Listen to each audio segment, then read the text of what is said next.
जाए। आप जो है वो आपके रिजर्व बहुत कम थे, आपकी रेमिटेंसेस बहुत कम आ रही थी, लोगों को कॉन्फिडेंस नहीं था, वो आपने कॉन्फिडेंस दिया। आपने इकोनॉमी को संभाला, आपने चाइना से आपके रोल ओवर हुए कर्जे, आपको ये जो सऊदी अरेबिया और मिडल ईस्ट से आपके रोल ओवर हुए, फिर आईएमएफ ने मंजूरी दी, आप पहले उसकी तरफ लगे हुए थे। आईएमएफ ने $7 बिलियन दे दिए आपको। आपका कॉन्फिडेंस, जो इन्वेस्टर्स का कॉन्फिडेंस और इंडस्ट्रियल कॉन्फिडेंस जो है वो वापस आ गया कि ठीक है, अब मुल्क जो है वो दिवालिया नहीं होगा। अच्छा, ये चैलेंजेस थे।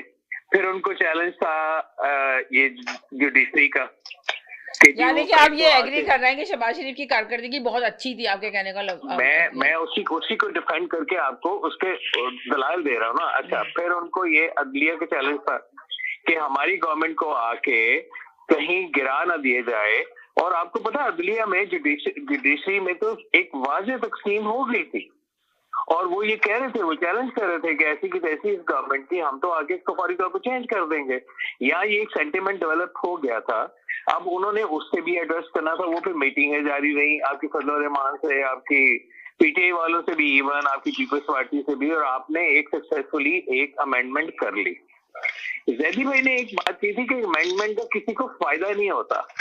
आपके एनएफसी वार्ड में जो 18th अमेंडमेंट थी, वो तो सूबों को बहुत फायदा हुआ, वो तो लोगों को फायदा भी हुआ।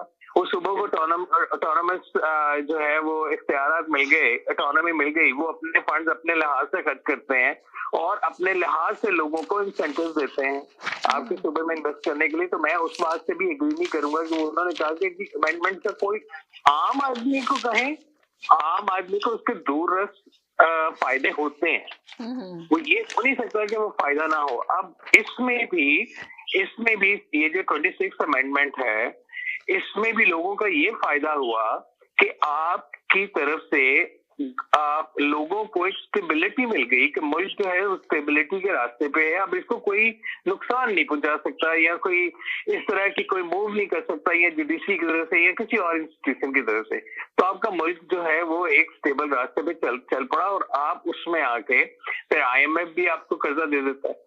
अब ये 27th अमेंडमेंट की तरफ आ रहे हैं तो और ज्यादा बेहतर हो जाएगा। प्लस भाई जरा सा मुझे एक टाइम देगा जरा, आप जब खत्म जी मैं बिल्कुल बात कंप्लीट कर लूं। फिर आपने ये कहा कि जनाब बिलावल गवर्नमेंट बना लेगा। बिलावल गवर्नमेंट बनाएगा, वो भी उन्होंने कहा कि पीटीआई के साथ मिलकर बनाएगा।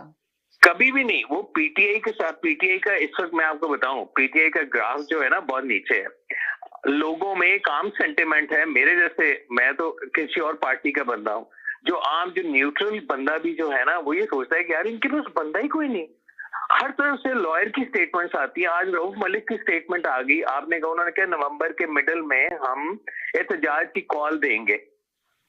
अब इनको पता नहीं चल रहा, वो इतने कंफ्यूज हैं। किसी पार्टी की तरफ, कोर कमेटी की तरफ से कोई स्टेटमेंट आती है, वो आपकी सूबाई गवर्नमेंट की तरफ से कोई स्टेटमेंट आती है, आपके अली मीन गंडापुर कोई और ही राह पे चले हुए। आपको पता नहीं चल रहा कि इस वक्त हमने मुल्की सियासत में करना क्या है, हमारा क्या पार्ट होगा, हमने किस तरह अपनी सियासत को और मुल्की सियासत को कैसे लेके चलना है। आप तो वो जो अपोजिशन का किरदार है वो आप अदा ही नहीं कर रहे। आपको पता ही नहीं। आप ये कहना चाह रहे हैं कि उनको ये नहीं समझ आ रहा कि हम अपनी सियासत और मुल्की सियासत को किस तरह लेके जाएं। देखिए डायरेक्शन नहीं सेट, और वो डायरेक्शन कौन सेट करता है? अगर आपके पास लीडर्स हों, आपके पास पॉलिटिकल, तो ये आप कह रहे हैं कि उनके लीडर्स को तो बंद किया हुआ ना सर, मसला ये, वो जेलों में बंद बैठे हैं ना, बहुत सारे लोग उनके अंदर ही हैं, बड़े बड़े लोग उनके अंदर गए हुए, उनको रिहा नहीं किया। आप शाह अहमद कुरैशी अंदर बैठे हुए, आप सोचिए ना।